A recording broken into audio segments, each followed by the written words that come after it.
¿Cuándo? Ahora apareció. Súper, ya. Entonces, buenos días a todos. Obviamente yo sé que esto lo van a ver después el resto de los alumnos. Hoy día vamos a iniciar esta clase de semiología de ojo y va a estar a cargo la doctora Carolina Riquelme Reyes, que es médico veterinario de la Universidad de Concepción. Ella tiene dedicación exclusiva al área de oftalmología clínica y cirugía oftálmica. Además de eso, cuenta con varios diplomados en el área de oftalmología veterinaria, de cirugía y de medicina felina. Y además es docente invitada en diferentes universidades como la UOH y la USF.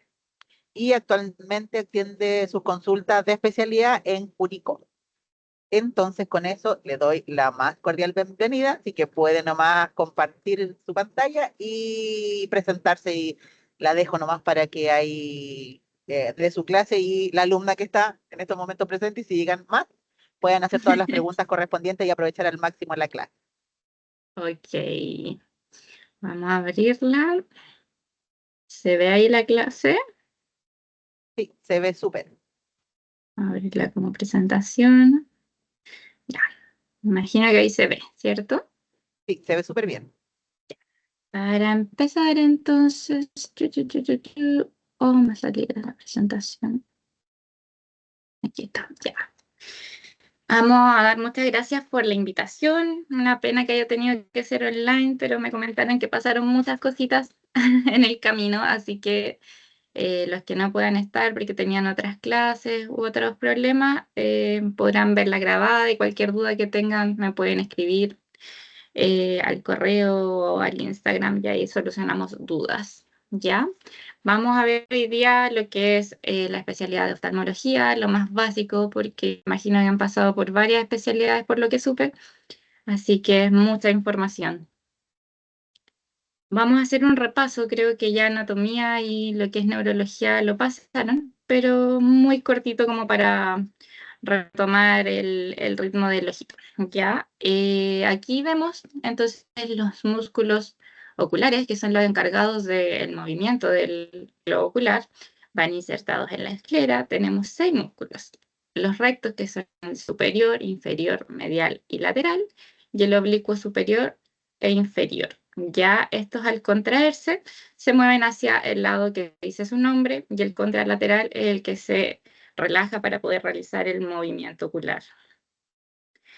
La anatomía del globo ocular, súper importante que hay que conocerla aquí, se divide en 2 segmentos, ¿ya? Y en cámaras.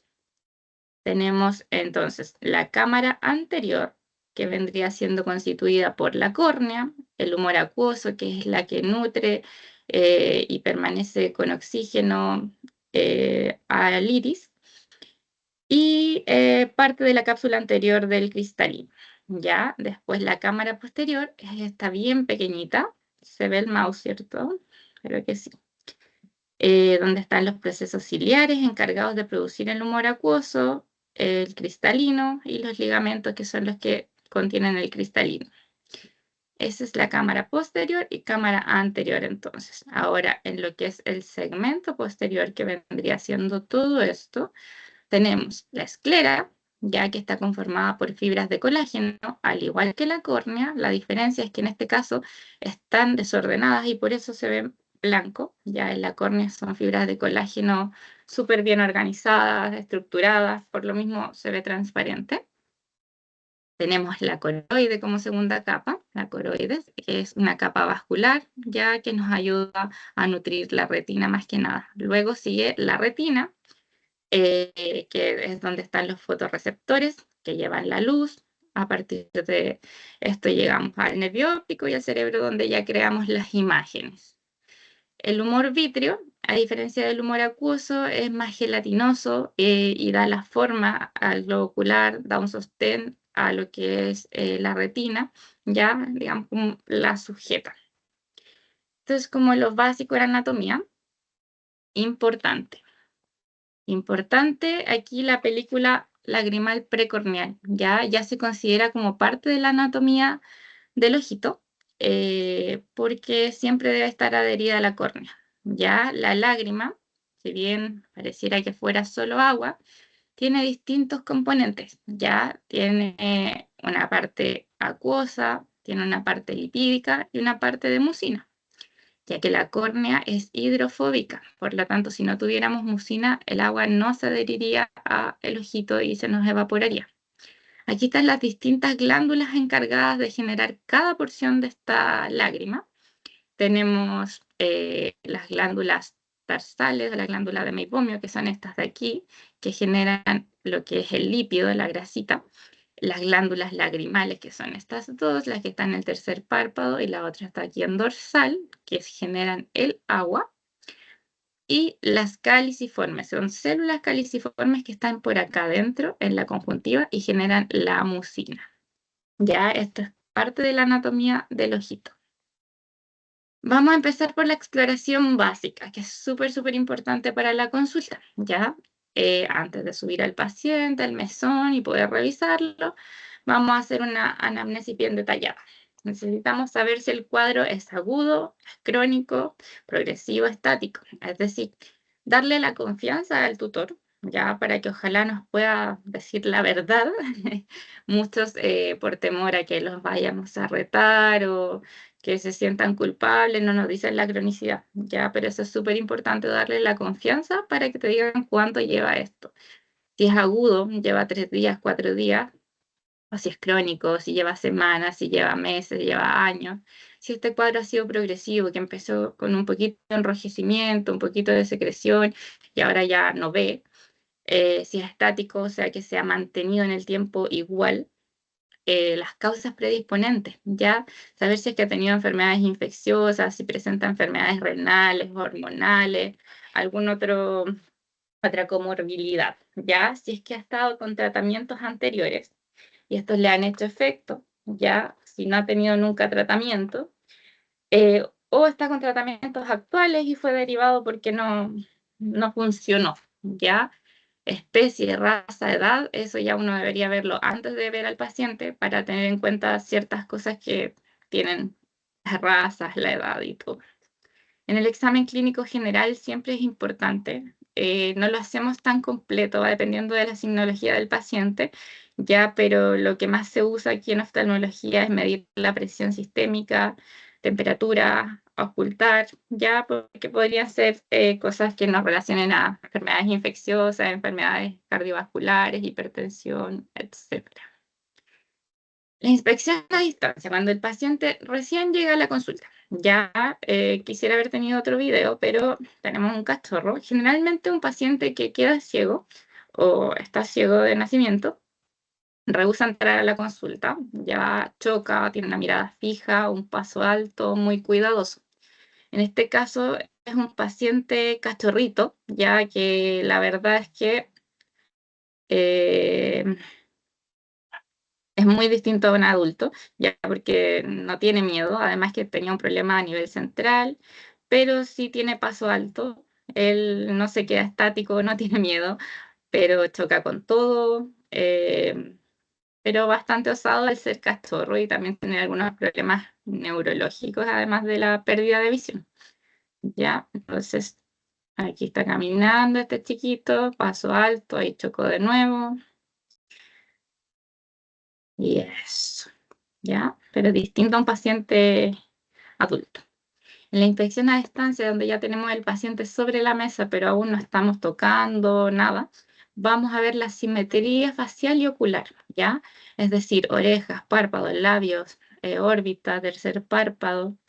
En este Golden vemos la ptosis del párpado superior, que es la caída de este párpado, vemos diferencia en los dos labios, no alcanzamos a ver las pupilas, ya, pero sí se ve una dimensión importante la simetría que está mal. En el gatito de acá vemos una órbita más grande al lado derecho, en el lado izquierdo normal tenemos protrusión del tercer párpado que casi no nos permite ver el ojito, y parte de la simetría. Ahora, el globo ocular en sí, tenemos varias definiciones. Anoftalmia se refiere a un paciente que no tiene un globo ocular, uno o los dos, ya sea porque nació así o porque lo perdió por alguna patología. Ya ahí hubo que sacarlo. La microoftalmia es un problema de nacimiento y hay 3 grados. Va desde un grado leve severo, moderado.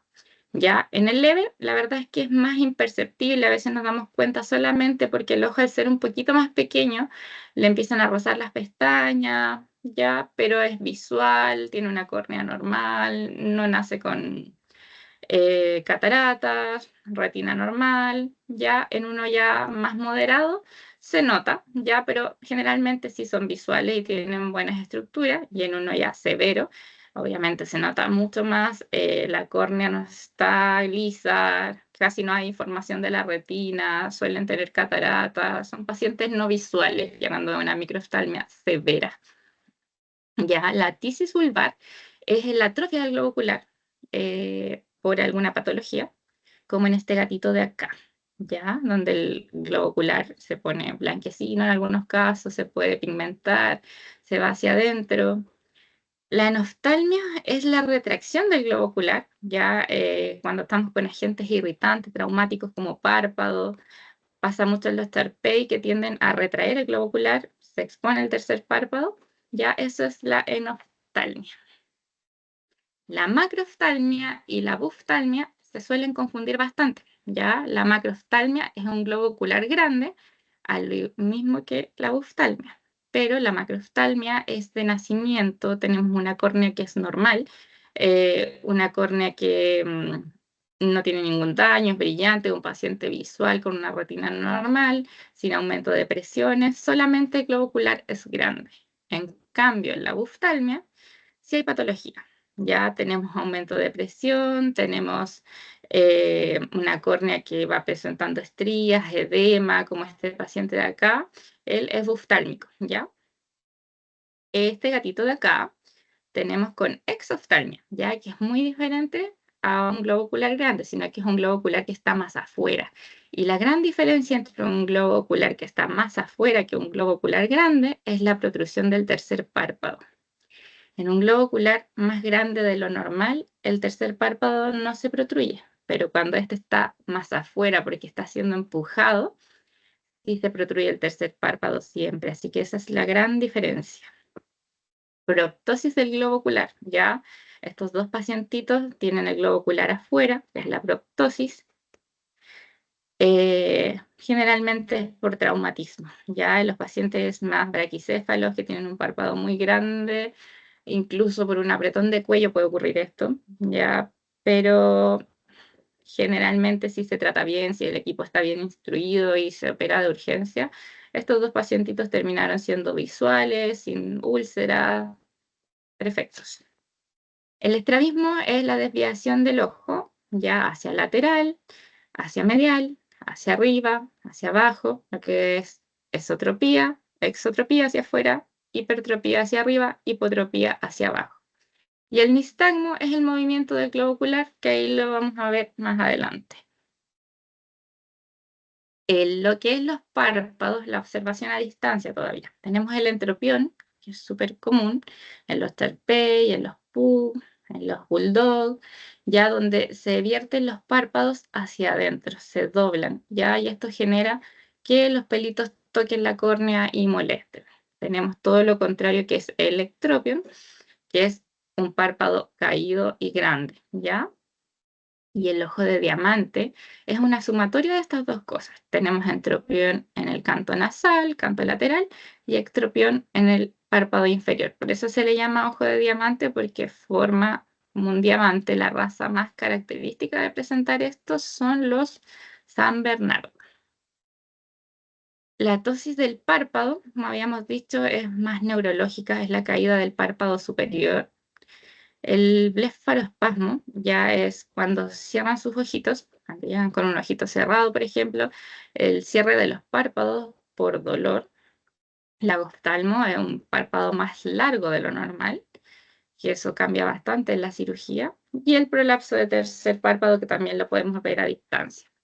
Aquí, por traumatismo e inflamación, podemos ver paraftalmitis, que es la inflamación del párpado y de la conjuntiva, o blefaritis, que es la inflamación del párpado por diversas causas infecciosas, alérgicas, inmunomediadas.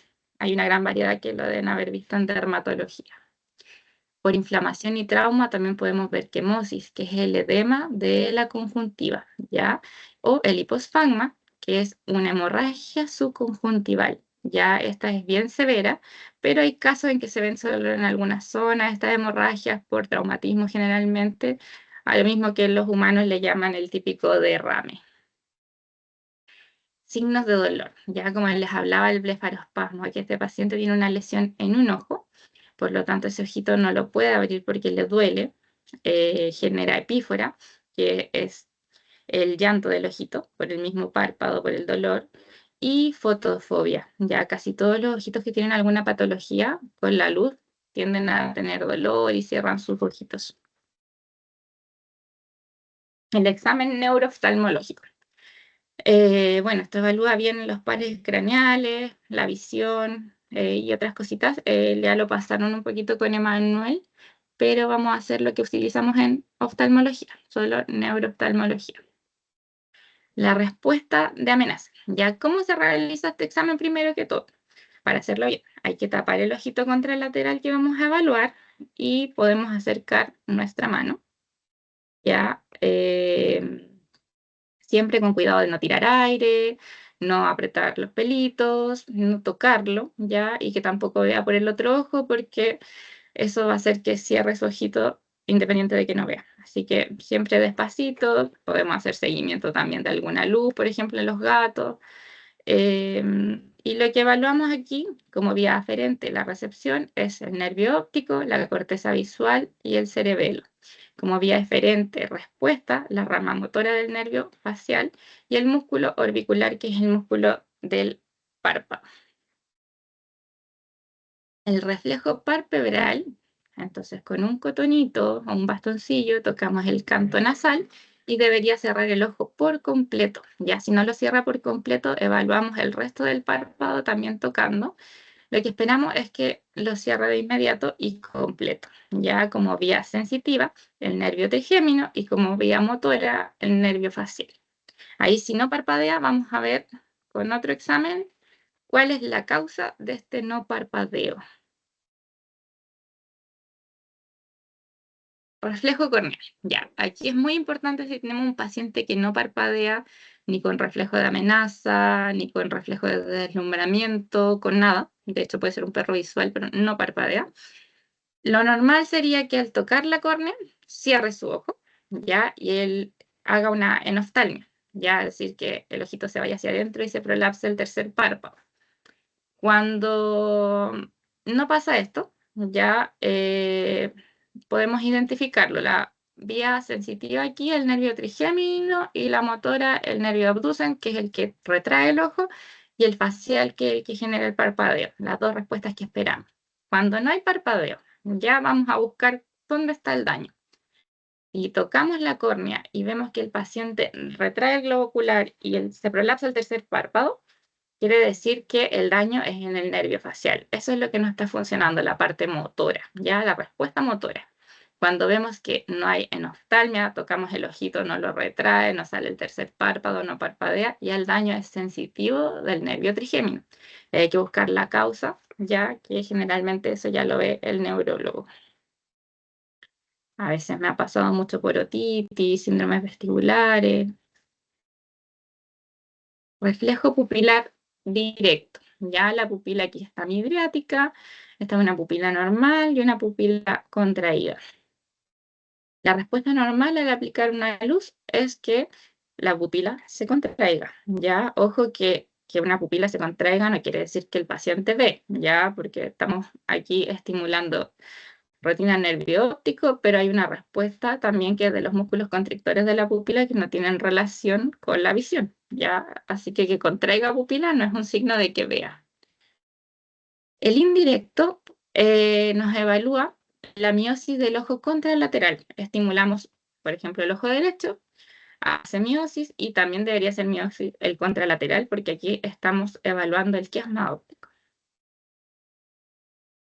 El reflejo de deslumbramiento ya es muy útil en un paciente en el que no tenemos medios de transparencia, que no podemos ver el iris, por ejemplo, o está desviado, para ver si es que hay respuesta de la retina, nervio óptico, cuando ponemos una luz fuerte. Ya lo que debería presentar inmediatamente es un parpadeo. También hay algunos en los que la respuesta está disminuida, ya que parpadean, pero se demoran un poco. Y también ausente cuando no, nada. Ya ahí quiere decir que el paciente no ve. Si es un reflejo de deslumbramiento negativo, no ve. ¿Ya? Aquí actúa la retina, nervio óptico, el colículo rostral, la subcorteza visual, pero no evalúa la corteza visual, ¿ya? Y el nistagmo fisiológico, ya que me hubiese gustado tener un video, pero nunca he grabado un nistagmo, la verdad, fisiológico ni patológico. Movemos la cabeza del paciente, por ejemplo, al lateral, y el ojito debería irse moviendo al lateral. Hay un movimiento rápido, hacia medial, vertical también, que es hacia arriba, hacia abajo, y debería seguir, ¿ya? Y la prueba de obstáculo la hacemos cuando no estamos seguros si el paciente está totalmente ciego. Ya puede que vea por un ojito, por el otro no, o que, por ejemplo, esté comenzando con una atrofia de retina y ve, pero ve poco. Entonces ya ponemos obstáculos para que veamos si el paciente choca con uno de estos y hay un déficit visual, pero menos notorio que en un paciente ciego al 100%. Acá empieza la parte ya más donde tocamos al paciente, ya lo más entretenido. Este es el test de Schirmer, bien famoso, ya que se debería hacer en todo paciente. Nos evalúa la parte cuantitativa, es decir, cuánta agua tiene su lágrima. Se doblan los primeros 5 milímetros, se colocan en el vértice del párpado y se espera 1 minuto. Ya esta línea se va a ir mojando, en algunos tiene tinción, otros no. Acá están los rangos de normalidad. Se espera 1 minuto. Ya en ese minuto vemos cuánto es el valor. Calificamos si es normal, si está reducida, si está aumentada. No se debe dejar el papel y verlo en 2 minutos porque como un papel de filtro va a ir avanzando y nos va a salir un valor alterado en 2 minutos más. ¿Ya? Aquí tenemos entonces, como dijimos, la función de estas dos glándulas para buscar qué es lo que está generando este ojo seco. La fluoresceína. Ya la fluoresceína no solamente ve úlceras, ve varias cositas. De hecho, aquí tengo 3 más comunes de las 4 que se ven. El test de fluoresceína se debería realizar mojando la tira y dejando caer una gota. Ya he visto muchos lugares, y de hecho a mí me lo han hecho médicos generales, aplicando el papel en el ojo. Yo tengo ojo seco, por lo tanto me puede generar úlceras el hecho de rozarme el papelito sin mojarlo. Lo ideal es que caiga la gota o que el papel por último esté húmedo y lo pongas en el ojito, ¿ya? Para las úlceras corneales nos va a evaluar el daño de la córnea, ya de las distintas capas. Todo esto no les expliqué las capas de la córnea, que es, ya tenemos el epitelio, que es la primera capa, que es delgadita. Después tenemos el endotelio, que es la capa más gruesa, el estroma, y la membrana de Descemet, que es la última capita que nos queda, y después ya está el humor acuoso. Entonces, en una úlcera superficial, aquí tenemos un esquema. El test de fluoresceína nos va a teñir siempre el endotelio, no tiñe el epitelio. Ya, entonces aquí si tenemos pérdida de continuidad del epitelio, nos va a teñir el endotelio y se va a ver como esta. Siempre para ver una úlcera se debe lavar el ojito después de aplicar el test, ¿ya? Y ojalá usar una luz azul cobalto para poder verla bien clarita. Acá tenemos ya un DCmetocele en esta, ya que es una úlcera más profunda, donde tenemos pérdida completa del estroma, del endotelio, ya por lo tanto la tinción solamente se ve en los bordes y a veces casi no se ve. Ya tenemos la membrana de Descemet que ya está siendo empujada por el humor acuoso y está a punto de prolapsarse el iris. Ya, cuando estamos en un caso así ya es una urgencia, es un ojo que está a punto de prolapsarse. Prolapso de iris. Ya acá ya no tenemos membrana de Descemet, ya no dio más y el iris salió. Ya está bien marcado, por eso usé esta imagen. Ya hay otras en las que es menos evidente, pero aquí se nota harto. Otro de los usos, ya que uno lo nota inmediatamente apenas aplica la gota, es el pasaje nasolagrimal. Ya apenas uno aplica la gotita de fluoresceína, debería salir por la nariz. En este caso, por ejemplo, tiene obstrucción del lado izquierdo, ya, que por eso no salió por ahí. Uno espera hasta 4 minutos máximo. Ya lo ideal es que salga enseguida, que uno lo aplique y salga. Tenemos un conducto perfecto. Puede demorar hasta 4 minutos si es que el conducto está inflamado, o puede no salir si es que está tapado. En este esquema se ve el conducto. Ya tenemos una zona de entrada arriba y otra abajo, que están en la conjuntiva por dentro, y el canal que va hacia la nariz, el ducto nasolagrimal. Ya cuando están inflamados, cuando estamos con conjuntivitis, estos canales están tan pequeños que a veces demora en salir ya el líquido. Pero cuando está obstruido, por ejemplo, me ha pasado con espigas, cuerpos extraños, no sale. O a veces son conductos imperforados, ya en pacientes que desde que los tienen, los adoptan, les lloran los ojitos, encontramos que los conductos no están perforados, uno o los dos. Ya, el test del tiempo de ruptura, ya esto también se hace al inicio, antes de lavar el ojo.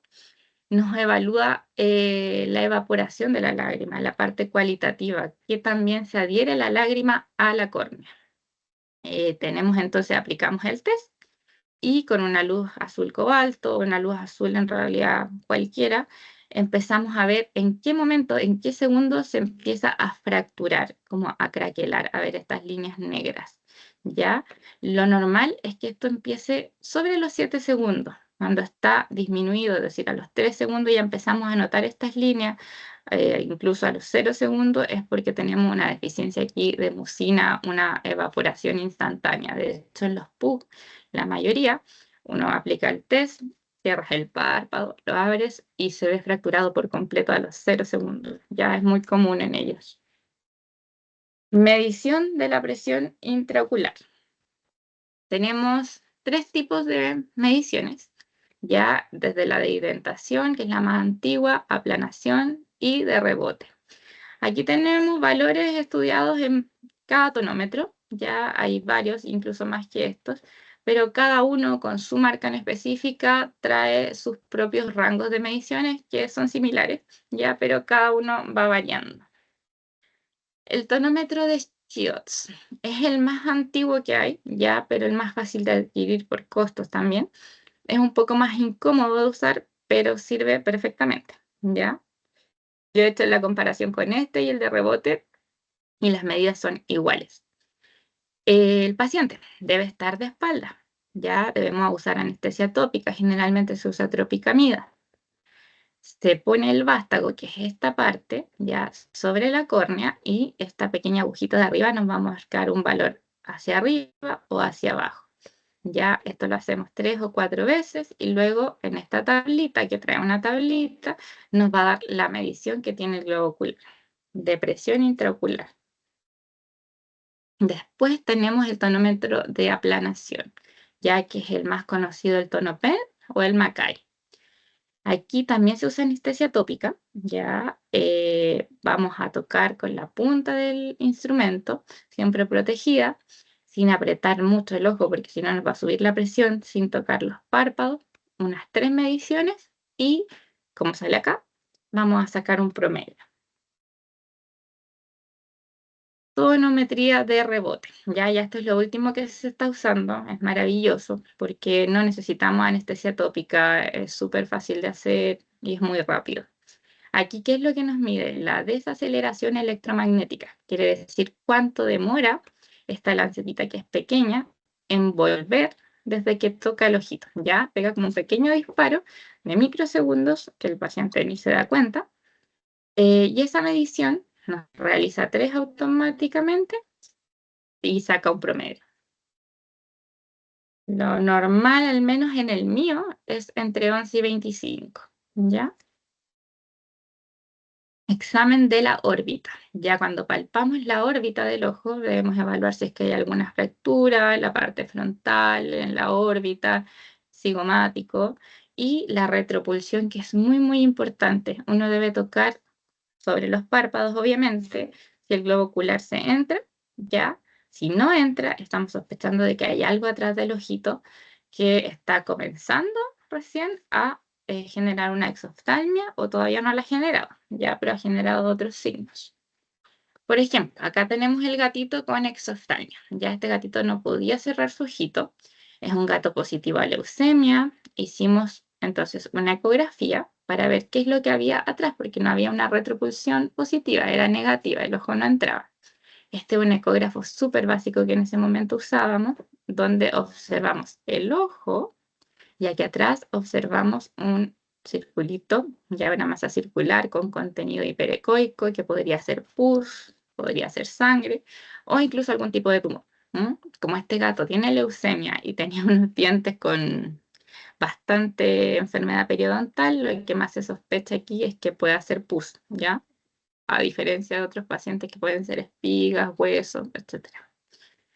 El paciente se pone sedado, obviamente, ventral, o sea, de espalda, ya, y entramos en perpendicular atrás del último molar.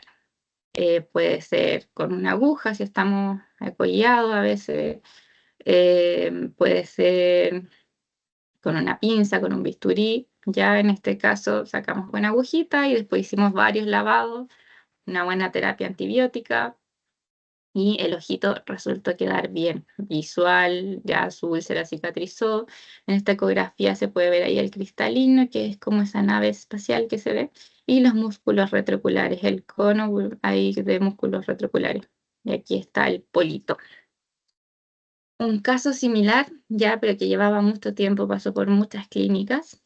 Empezó con el absceso retrocular, luego comenzó con absceso en la conjuntiva y terminó saliendo una espiga, también hubo que drenar y todo, pero salió una espiga. Y nos encontramos que por el otro lado también estaba entrando una espiga que alcanzamos a sacar antes de que ocurriera lo mismo. Creo que vamos bien con el tiempo, no sé si es que hacen break o seguimos, ¿no?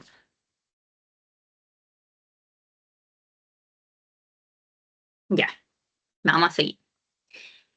El examen del segmento anterior, ya aquí lo vamos a usar más detallado. Lo ideal siempre es usar aumento. Las lupas, por ejemplo, que se pueden usar como con casco o con antiparras, que no son caras, la verdad, y tienen un aumento de 3x. Eh, ya la lámpara de hendidura, que es la que está aquí en la foto, tiene 10x, 18x, logramos ver cosas mucho más específicas, ¿ya? Y para un médico general que no se quiere dedicar a oftalmología, la verdad es que puede usar incluso el otoscopio sin el cono y vamos a ver con aumento, ¿ya? Y una luz. Hallazgos en los párpados, ¿ya? Las distiquiasis, que son súper comunes y muchas veces no se logran ver a simple vista, ¿ya? Hay veces que sí, que son grandes, se ven, y hay otras veces que no se ven. Es un folículo piloso que crece por donde no debería crecer, que es en la glándula de Meibomian. Ya, y este pelo se nos asoma y empieza a tocar la córnea, pudiendo generar lagrimeo, úlceras, bastantes molestias, enrojecimiento. Hay veces que son tan pequeñitos como este, ya que no sé si se alcanza a ver, ya muy pequeñito, pero al sacarlo ya el pelo es más grande. Y hay otras veces que son muy grandes, como las de este gato. Ya este gato tenía 12 años, la verdad le decían chinito, nunca se las vieron, pero son bien largas, la verdad, hasta generó un secuestro corneal. Em, y claro, al sacar las pestañas ya nunca más fue chinito. El anquiblefarón ya es una fisura que nunca abrió, no es un párpado que esté completamente abierto, es raro verlo, se ve más en gatos con conjuntivitis que no logran abrir bien sus párpados, pero no es tan común. La triquiasis, que son pelos que crecen de forma normal, en partes normales, pero se meten al ojo, como en este Shih Tzu que tiene todos estos pelos de la nariz que se meten al ojo. Eso se llama triquiasis. Cilios ectópicos. Aquí tengo una fotito con unos cilios bien grandes, que son fáciles de ver. Ya estos cilios ya no salen por las glándulas de meibomia como las distiquias, sino que salen por conjuntivas. Pueden salir aquí, por acá, y no siempre se ven así de grandes. Ya a veces se ve un puntito negro y lo característico es que por el borde se vea una aureola blanca. Cuando no se ven los pelos en sí. Bueno, quiero decir que genera mucho daño y mucha molestia, sobre todo cuando hay ojos secos a la vez. El coloboma. Coloboma es la ausencia de una parte, en este caso del párpado. Ya en el gatito de acá tenemos un coloboma. Cuando es más de 2/3 del párpado, como en este caso, ya se llama agenesia palpebral. Chalación y orzuelo son bastante similares definiciones. El chalación es una obstrucción de la glándula de meibomio donde se empieza a juntar lípido, que es la grasa que produce adentro y no genera dolor. Ya en cambio el orzuelo, además de tener grasa, hay infección y muchas veces genera harto dolor. Ya hay alternativas quirúrgicas, alternativas médicas, que en realidad todo eso lo vamos a ver en clínica o medicina, el ramo que toque. El ectropión, que ya lo nombramos, párpado largo, entropión, que es la inversión del párpado. El ojo de diamante también lo vimos, solamente que ahora lo estamos viendo de más cerca. Ya la blefaritis también la vimos, que es la inflamación del párpado. Lo que no habíamos visto es el euriblefarón, común en los shih tzu, común en los pug. Ya estos perritos no tienen los ojos más grandes, sino que tienen párpados más grandes donde el globo ocular casi se ve afuera. Esto debería corregirse en todos los pacientes, ya para evitar protrusiones del globo ocular, evitar evaporación y varias cositas, ya, pero en sí es un párpado grande, muy grande. Tercer párpado. Lo más común que vemos es el típico cherry eye, que le llama. La gente dice, encontré en internet que tiene cherry eye, ¿ya? Pero hay dos causas que se ven iguales casi a simple vista. Ya en este se nota más porque el ojo está seco, pero generalmente se ven muy similares. Tenemos el prolapso de la glándula de tercer párpado, que es esta glándula que se sale por una deficiencia de tejido conectivo. ¿Ya? Esta siempre se repone, se genera un bolsillito por dentro, que es la técnica de Morgan, donde se esconde la glándula y no debería presentar más problemas. El otro problema es la eversión del cartílago, ya que es el paciente de aquí abajo. Tenemos un cartílago que es anormal, ya es congénitamente mal formado, es muy largo. Hay muchas razas predisponentes a esto y lo que más nos llama la atención y nos dice que puede ser esto es que el propietario nos comenta que empezó, que se le salía un mes y se entraba. Después se le salía una vez a la semana y ya después empezó a salirse todos los días y entonces lo vamos a evaluar. Ya una glándula no debería entrarse por sí sola nunca, ya siempre es el cartílago el que se entra solo. Aquí hay un videíto, la verdad es que es bien antiguo, no deberíamos usar una pinza con dientes, pero se nota de lo que estamos hablando. Ya la corrección aquí es totalmente distinta, hay 3 técnicas para reducir el tamaño de esto y que no nos vuelva a pasar. Entonces ahí la entramos, esto no pasaría con una glándula, no se sale. La glándula nunca logra entrarse sola. Y ahí se vierte el cartílago que se ve al tiro. Ya es súper importante el diagnóstico antes de la cirugía, ya porque hay muchos cirujanos que hacen esta cirugía de forma habitual, pero si escondemos esto, que es un cartílago, va a volver a salirse, va a volver a salirse y me llegan pacientes que se han operado 3, 4 veces y ya no tengo tejido de dónde ubicarme. Ya también se presentan las dos enfermedades juntas, donde hay que corregir el cartílago y además entrar la glándula. Conjuntiva. Ya tenemos 3 componentes conjuntivales en el globo ocular. La conjuntiva vulvar, que es esta de acá, el fornix, que es este, y la conjuntiva palpebral. Ya el fornix es donde están ubicadas las células caliciformes que funcionaban con producción de mucina y es donde se unen las dos conjuntivas. Ya acá se ve mejor la conjuntiva que está en el fornix, la palpebral y esa debería ser la vulvar.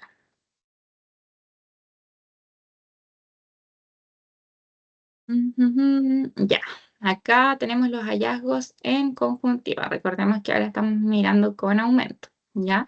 Tenemos quemosis, ya que es edema de la conjuntiva por diversas causas, sobre todo infecciosas en gatos. En perros hay otras causas. Hiperemia conjuntival, que son estas vascularizaciones que tiene.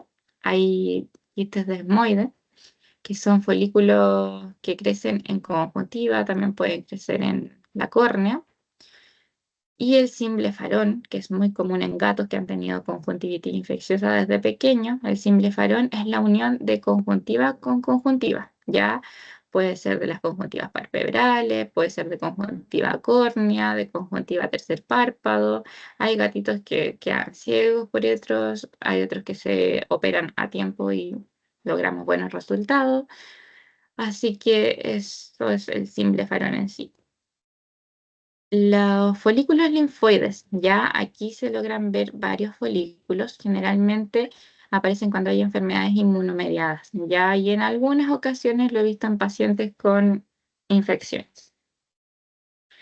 La córnea, las 5 características que nunca se deben olvidar de la córnea. Una córnea normal debe ser brillante, tener este reflejo clarito, ya, transparente, lisa, avascular, es decir, sin ninguna venita, y húmeda. Ya esto lo estamos mirando con un poquito de aumento. Tenemos la definición de nébula, mácula y leucoma, que las tres son cicatrices. Ya la nébula es una cicatriz casi imperceptible, que a veces el dueño ve una pequeña manchita, a veces no, que es de alguna lesión, una irritación que tuvo hace mucho tiempo. Ya, pero es leve. La mácula ya es más marcada y el leucoma es una mancha blanca, como en esta y como en esta de acá. Ya probablemente acá creo que hubo un trasplante de córnea o un colgajo y aquí hubo una sinequia. Edema corneal, en este edema no tenemos edema de epitelio y endotelio, por eso se ve tan blanco, es acumulación de líquido en córnea. Ya la córnea nunca debería tener líquido en sus capas, si no nos da este color blanquecino. Y también tenemos un quiste dermoide en córnea aquí, ya que está en conjuntiva y en córnea, folículos pilosos. Hallazgos en la córnea, tenemos las queratitis, ya las típicas queratitis superficiales crónicas de los pastores. También hay otras que no son en pastores y tienen otras causas. Úlceras corneales, ya hay varios tipos de úlcera, la verdad. Aquí tenemos un TC metocele, que es una úlcera profunda, una queratomalacia, que es una úlcera muy infectada. Aquí es otra queratomalacia, pero que no está con tinción de fluoresceína todavía. Y existe en realidad una gran variedad de úlceras que las vamos a ver con el tiempo porque todas tienen tratamientos distintos. Cámara anterior. Ya aquí tenemos lo que se llama un Tyndall positivo. Nosotros deberíamos ver transparencia cuando ya hay proteínas en el humor acuoso que no deberían haber. Tenemos un Tyndall positivo. Tenemos proteínas porque por la inflamación se traspasaron. También puede haber ifema, que es sangrado, ¿ya? O hipopion, que son células blancas. No siempre es pus, ¿ya? Pueden ser leucocitos, neutrófilos, detritos celulares. Ese es el hipopion. Iris y pupila. Ya la anisocoria vendría siendo cuando tenemos una pupila dilatada y la otra contraída. Hay que ver cuál es la que tiene el problema de esta anisocoria. La midriasis, que es las pupilas dilatadas, y la miosis, que son las pupilas contraídas. La discoria, que tiene varias causas, es una forma anormal de la pupila. Ya en este caso está con una dilatación, con midriasis, pero nos da una forma de D, porque tenemos una inflamación bien severa en el iris acá. Las sinequias, ya las sinequias y las membranas pupilares son bien similares. Las sinequias ocurren como cuando tenemos estos prolapsos de iris, ya esto cicatrizó y quedó adherido el iris a la córnea. Ya también hay sinequias que quedan adheridas al cristalino, pero en este caso a la córnea y nos generó lo que nombramos antes un leucoma. Las membranas pupilares persistentes son como estas, pueden ir de iris a iris, de iris a córnea, de iris a cristalinos y son congénitas, ya no nos traen problemas visuales ni nada. Si están adheridas al cristalino, a veces podrían presentar cataratas a futuro. Ya acá tenemos otra imagen. La verdad es que para diferenciar una membrana pupilar persistente, que también nos va a generar una manchita acá cuando está adherida a la córnea, de una sinequia, deberíamos dilatar la pupila con un midriático, y si genera discoria, es decir, una deformación de la pupila, es porque fue una sinequia, ¿ya? En este caso, por ejemplo, no se alcanza a notar bien aquí, pero la pupila no es redonda, acá es redonda, porque las sinequias ocurren desde el borde, desde aquí, desde el borde del iris. En cambio, las membranas pupilares persistentes vienen desde acá, desde la zona más intermedia. La heterocromía, que ya muchos la conocen, es la diferencia de coloración en el iris. Cristalino. Ya tenemos las cataratas y las esclerosis seniles, que son bien similares a simple vista, pero se evalúan con oftalmoscopio. Ya hay cataratas maduras como estas que se ven a simple vista o incluso más blancas, que ocurren por la edad, por enfermedades como la diabetes, otras enfermedades hormonales, por genética. Y la esclerosis senil, que es normal, desde los 6 a los 8 años puede empezar a aparecer, y es un ojo que es completamente visual. Ya yo he visto pacientes con los ojitos blancos, blancos, blancos, y ven bien. Ya, ¿cómo lo diferenciamos en un paciente que, por ejemplo, todavía no presenta estas líneas de fractura, solamente tiene un poco de opacidad? Con el oftalmoscopio. Ya, con el oftalmoscopio, que ahí les voy a enseñar cómo se usa. Si ven el fondo de ojo, es porque es una esclerosis senil, donde el núcleo ya está perdiendo agua y por eso se ve menos transparente. Si no vemos el fondo de ojo, es porque ya tenemos catarata. ¿Ya? Es súper fácil de poder identificar. La luxación del cristalino, es decir, la ruptura de algunos ligamentos que van unidos a los cuerpos ciliares. Tenemos luxación y subluxación, y puede luxarse hacia posterior o hacia anterior. En este caso tenemos una subluxación, donde nos da el signo de una media luna creciente. Está subluxado porque está adherido todavía acá. Y está cataratoso, obviamente. Acá tenemos una luxación completa anterior. Ya esto es cirugía de urgencia. Hay que sacar este cristalino rápidamente para que no nos genere daño en la córnea, en el iris, adherencia y, bueno, su aumento de presión. Generalmente llegan con un aumento de presión. Oftalmoscopía. Ya la oftalmoscopía debería hacerlo todo médico general. Hay que empezar de a poco porque esto va tomando su tiempo de acostumbrarse. Vamos a ver aquí lo que es normal, porque lo que es anormal, patológico, vamos a ver más adelante. Son muchos los cambios que pueden haber. Acá tenemos un gato y un perro. Perdón. En el perro tenemos una papila óptica, que es la que está aquí en el centro, que es triangular. Ya tenemos las vénulas, que son las más gruesas, son 3 a 4, y las arteriolas, que son las más delgaditas, ¿ya? Son como un tercio de lo que es una vénula. Eso es lo normal, ¿ya? Porque patológicamente pueden estar disminuidas.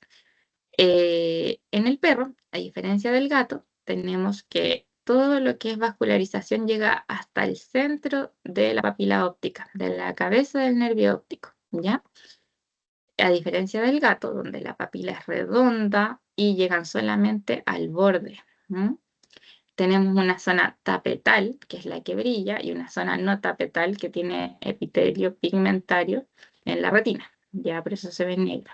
En el gato suele ser más grande la zona tapetal, ya que en el perro. Entonces, la grande diferencia entre perro y gato: papila óptica redonda en gato, triangular en perro. Vascularización llega hasta el centro en el perro, y en el gato llega hasta el borde de la papila. Y una zona tapetal mucho más grande en gato que en perro. Las coloraciones son distintas en todos los pacientes, así que no es que esta sea amarilla y esta azul porque es perro o gato. Ya hay muchas, muchas variaciones que son normales. Ya. Hay tres tipos de oftalmoscopio. Este es el más común, ¿ya? De hecho, si compran un otoscopio, lo ideal es que compren el que tiene un cabezal también de oftalmo. Este es básico, pero es súper bueno porque podemos medir la intensidad de la luz, que eso es muy, muy bueno. Ya siempre vamos a hacer una oftalmoscopia lejana, ojalá más lejos que esta imagen, para ver los medios de transparencia desde que vemos alguna opacidad. Y después vamos a hacer una cercana, donde vamos a ver la imagen anterior a 2 o 3 centímetros del paciente. Ya esto requiere midriasis, que se usa la tropicamida. En más o menos 20 minutos debería dilatarse. Cuando es un paciente que por patología tiene una pupila contraída, es decir, por uveitis, generalmente tenemos que aplicarla cada 5 minutos, 5 veces, o aplicarla después la fenilefrina, ya para ayudarnos a dilatar.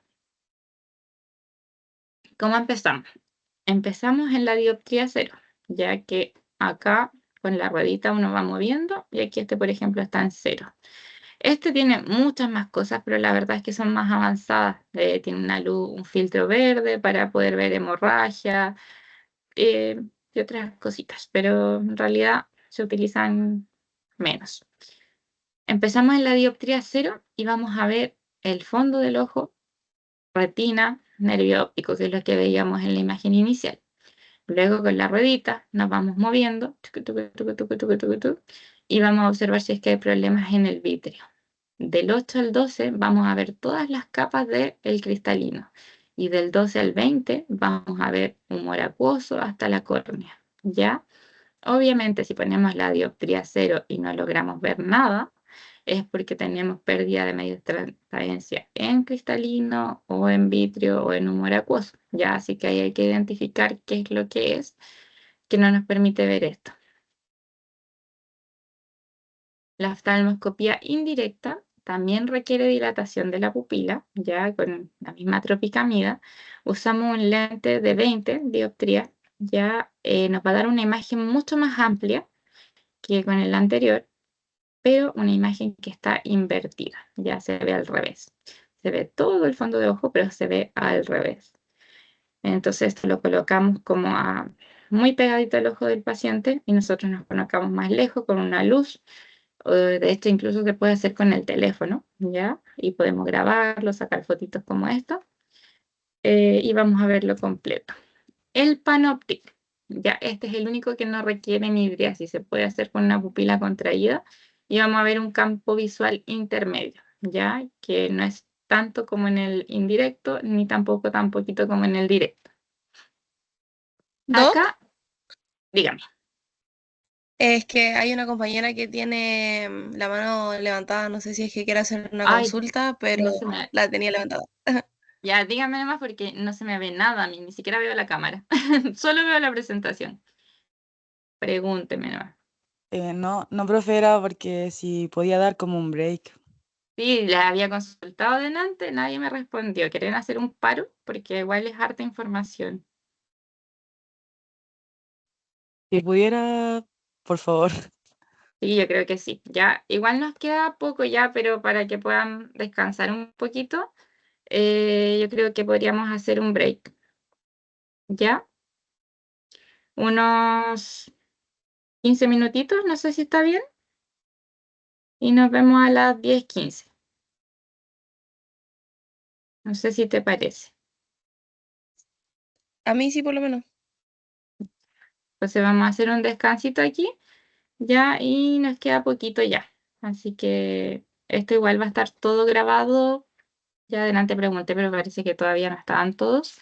Si es que querían parar a los 30, 45 minutos. Ya llevamos una hora, que es harto. Ya, así que a las 10:15 continuamos, ya queda poco. Ya queda muy poquito. Volvemos entonces en un ratito.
Ya, vamos a volver entonces.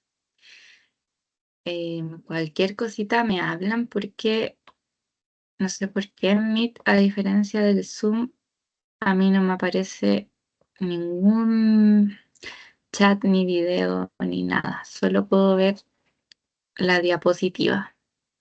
Ya, así que cualquier cosita me hablan. Vamos a esperar, creo que 1 o 2 minutitos, los que faltan y ya nos queda poquito ya. Sé que es bien denso y habría sido bueno hacer un práctico, ya, pero ya el próximo semestre posiblemente podamos todos usar la lámpara de hendidura, hacer un test de fluoresceína, un test de Schirmer, mirar por el oftalmoscopio,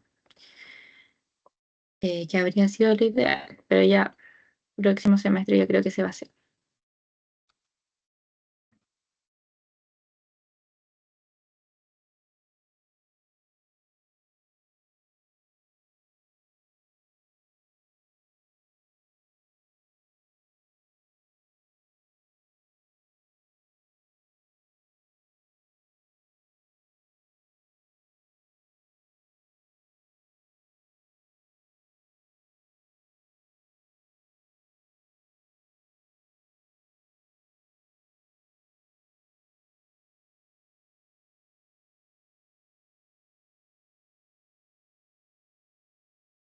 Ya, continuamos entonces. Estábamos viendo los diferentes oftalmoscopios.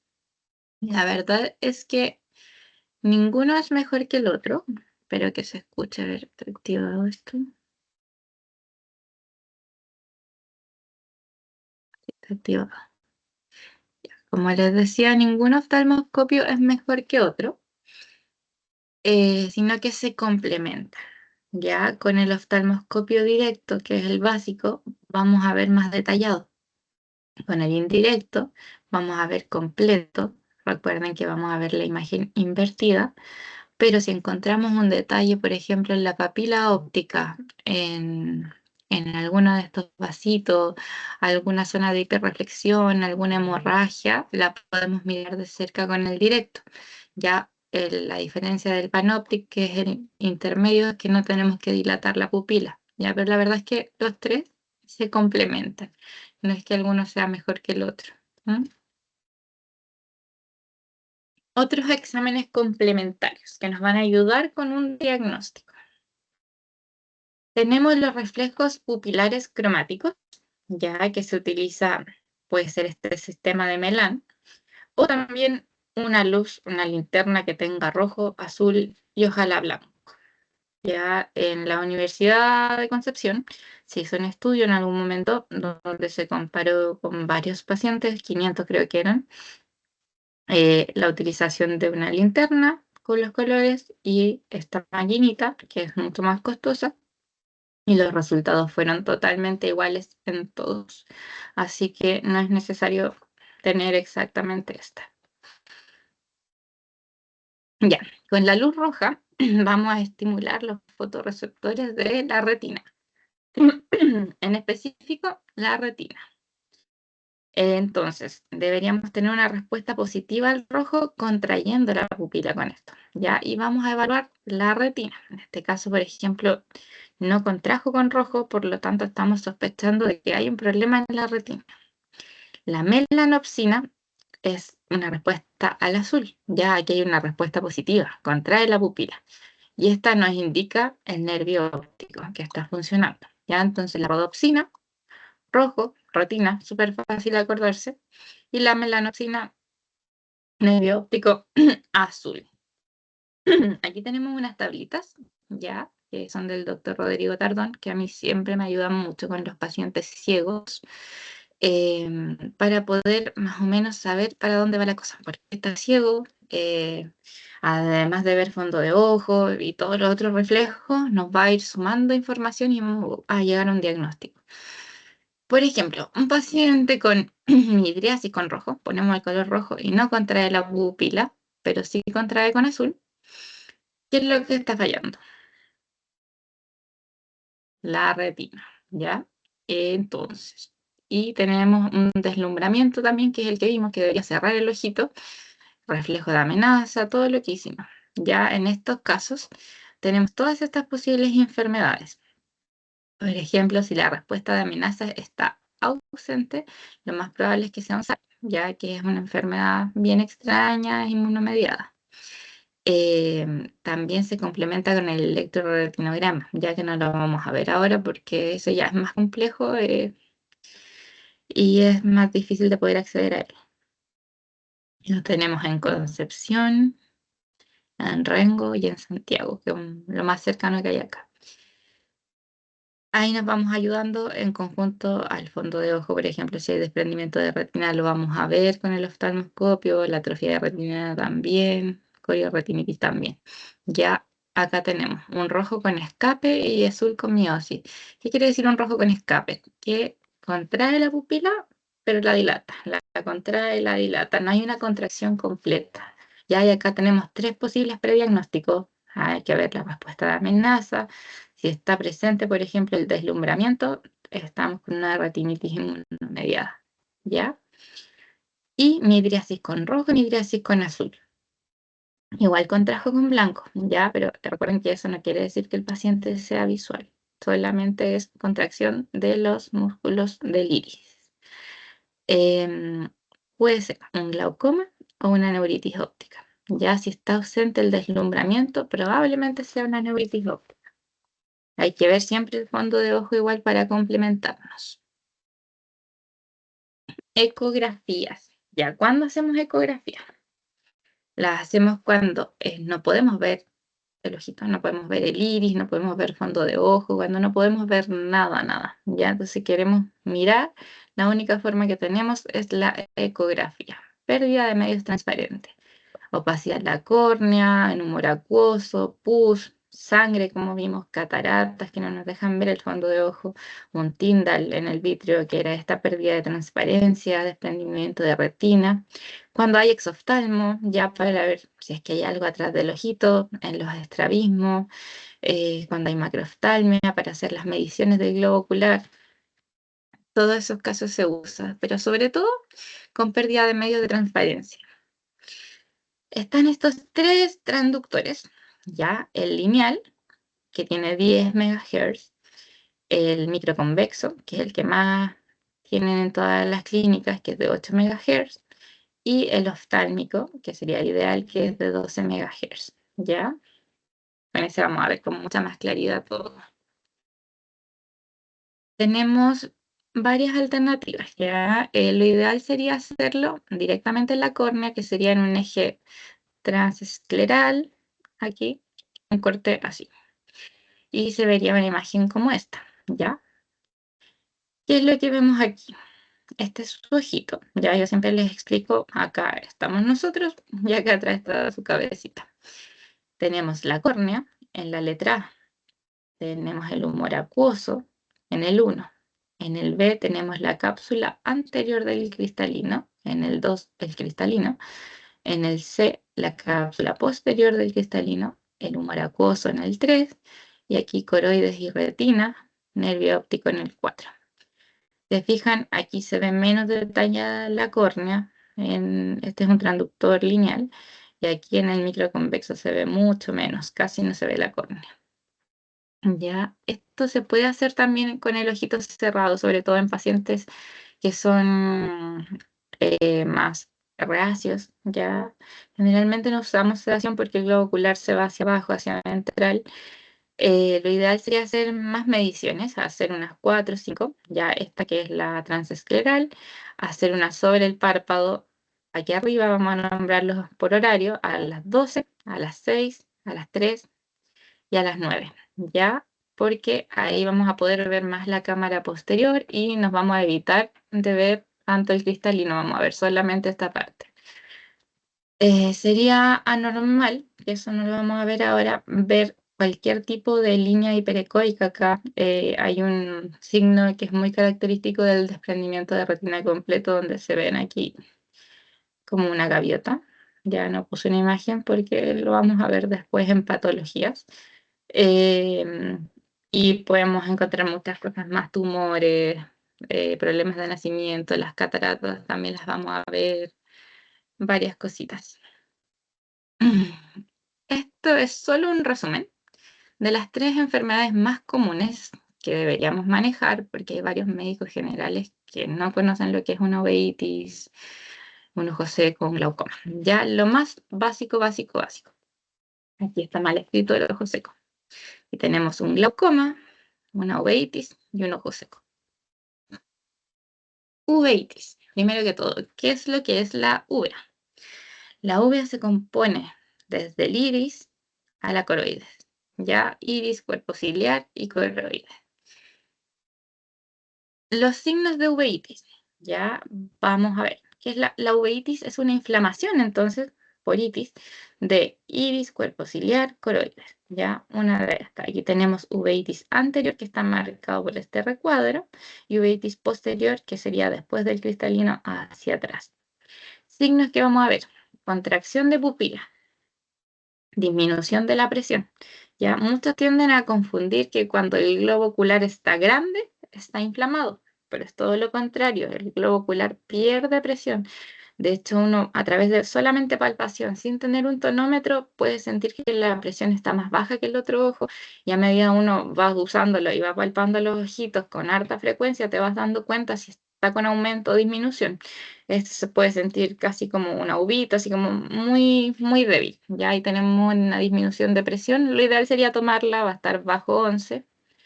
Tyndall positivo, que son estos medios de transparencia perdidos, precipitados queráticos, el ifema, el hipopión, que eran sangrados, células blancas. Hay resistencia a midriáticos, como les decía, como hay miosis, hay que aplicar los midriáticos más seguidos para que pueda dilatar la pupila por la inflamación que hay.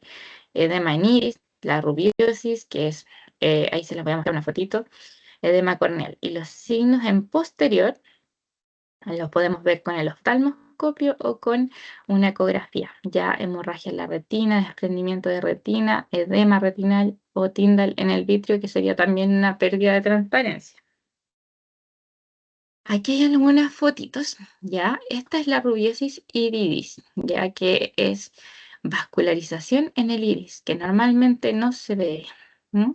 Acá tenemos entonces una pérdida de medios transparentes, que es un hipopión, y aquí un fondo de ojo con un desprendimiento de retina casi completo. Ya se ven estos velitos, como unos velos de cortina, que son zonas desprendidas de la retina.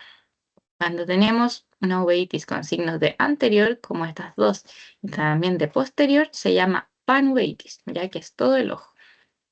Y recuerden que es una inflamación, entonces, de la uvea, una inflamación del ojo. Y la presión está baja, hay entonces muchas veces cambios de transparencia y tiene miosis, contracción pupilar. Causas. La mayoría de las veces no son traumatismos. De hecho, es muy raro que sea un traumatismo. Ya llegar al diagnóstico es difícil. En gatos generalmente sospechamos de enfermedades infecciosas. Hemos tenido gatitos con leucemia, lo más común, con inmunodeficiencia, con PIF, en perritos con distemper, toxoplasma, ehrlichia, ya se ve mucho en esos casos. También hay inmunológicas, tóxicas por neoplasia. Muchos hemos visto por neoplasia. Diabetes, hipertensión sistémica, muy común también. Ya, pero aún así, haciendo toda esta batería de exámenes para encontrar el origen, además de estar tratándolo, se estima que el 50% de las veces llegamos al origen de esta uveitis, ya aunque hagamos todo. Hay que tratarla, obviamente bajar la inflamación, porque si la mantenemos vamos a generar otros problemas. Pero no siempre se llega al diagnóstico. Ya lo importante es tratar de encontrarlo, pero no siempre se puede. El glaucoma, la segunda enfermedad bien común que tenemos. En esta sí tenemos un aumento de presión, a diferencia de la uveitis, que la presión está baja. Aquí tenemos una dilatación de la pupila, ¿ya? Hay alteración en la cabeza del nervio óptico y alteración de la visión. Estos son los 3 signos como cardinales del glaucoma. Con que presente 2 de estos ya se declara glaucoma sí o sí. Alteración de visión, alteración del nervio óptico en la oftalmoscopía y aumento de presión. ¿Qué es lo que pasa aquí? Tenemos producción del humor acuoso, ¿ya? pero el drenaje está malo, ¿ya? Entonces tenemos un canal de drenaje que está bloqueado y nos aumenta la presión ocular, genera desprendimiento de retina, genera una neuropatía óptica, ya no funciona bien esto. La diferencia con el humano es que en el humano generalmente son por ángulo abierto, ya por el ángulo iliocorneal, que eso lo vamos a ver después también, gonioscopía, es lento, pueden pasar muchos años. En el perro, si esto no se atiende a tiempo, la ceguera 3 días, ya 3 días, 4 días y ya no hay mucha vuelta atrás. Los signos más comunes para identificarlo, ya si es que a veces no tenemos un tonómetro y solamente palpamos un globo ocular que es turgente, en esta foto se ven, son las estrías de Hub. Ya estas son bien características porque se distendió la córnea y generó estrías. Podemos ver luxación de cristalino por el glaucoma porque se dilató la pupila y se nos luxó por el aumento de presión, ya como en este caso. Y acá vemos la hiperemia, ya hay mucha hiperemia escleral aquí, o inyección hiperescleral se llama. Entonces tenemos dolor, esto duele mucho, hay midriasis, ya que es dilatación de la pupila, disculpen. Hay ceguera, estrías de Hub, luxación o subluxación de cristalino.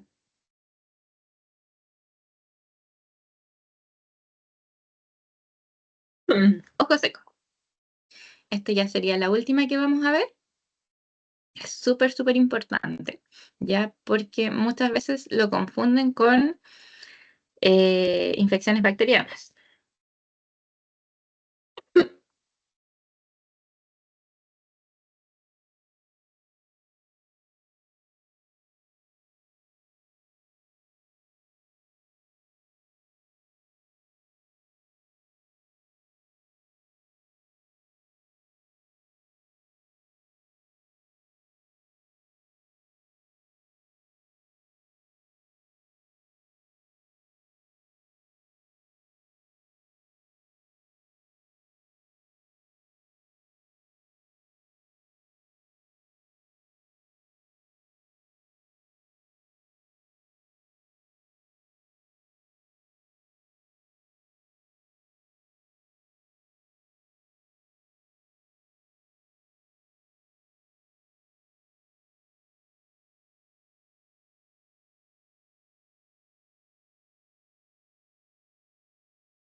Entonces, estábamos viendo el ojo seco. Les comentaba, súper importante conocer el ojo seco porque se confunde mucho con enfermedades bacterianas. Entonces, como vimos, hacemos el test de Schirmer. Vamos a ver cómo está. De 0 a 5 se describe que es muy grave, de 5 a 10 es moderada y de 10 a 15 es leve. ¿Ya? De 16 a 20, normal. Cualitativa, como vimos, puede ser lipodeficiencia por falta de grasa, de lípidos, que eso lo vamos a ver cuando los párpados estén inflamados. Y mucinodeficiente cuando tenemos un test de fractura menor a 7 y en gatos menor a 10. Ya, entonces esto que vemos acá, esta secreción mucoide, es por deficiencia de agua generalmente o por deficiencia de alguno de los otros componentes. Y el tratamiento no son antibióticos, ya muchas veces, claro, dejan antibióticos, funciona porque estamos humectando el ojo, no porque sean antibióticos, y cuando los dejan de usar, esto vuelve. La mayoría de las causas de ojo seco son inmunomediadas, el 80%. Ya entonces se usan inmunomoduladores como la ciclosporina, el tacrolimus, dependiendo de lo que queramos estimular. Pero también hay algunas que son hormonales, ya, así que no hay que descartarlo. Los signos son esas secreciones, pérdida de brillo, hay pigmentación cuando ya lleva mucho tiempo, el roce genera esta pigmentación, edema, que es esto blanquito, la vascularización por el roce constante y la sequedad del ojo. Aquí están estas secreciones que, claro, como las tienden a ver verdosas, siempre se piensa que es una infección, pero no. Si hacemos los test y vemos que no, no lo es. Queratitis, que es inflamación de la córnea, y dolor, ya que ahí se genera el blefarospasmo. Sería la última entonces. Etiología, como les decía, el 80%, 70% es inmunomediada. Si no responde al tratamiento inmunomediado o tenemos signos de otras cosas, como por ejemplo el distemper. El distemper genera ojo seco, ya medimos y tenemos ojo seco, pero si tenemos además un paciente que tiene otros signos, aumento de temperatura u otros, podemos sospechar ya de eso. Hay neurogénicas y aterogénicas, medicamentosas. Hay algunos antibióticos que se usan por muy largo periodo, nos generan ojo seco, traumatismo, ya, pero la mayoría es inmunomediada. Muchas gracias. Espero que les sirva, es harta información. Cualquier duda me pueden escribir por Instagram o al correo electrónico. Preguntas que tengan, ya sé que no pudieron estar todos en la clase, que tenían otras clases también, tengo entendido, pero va a quedar grabada, así que ahí la van a poder escuchar y el otro semestre espero que podamos ya todos utilizar la lámpara de hendidura, el test de Schirmer, el test de fluoresceína, que todos se manejen con eso. Así que eso sería. Muchas gracias por la invitación. Espero que hayan quedado no tan mareados. ¿Alguna pregunta, alguna duda? No sé si es que hay alguien conectado. Vamos a cerrar esto.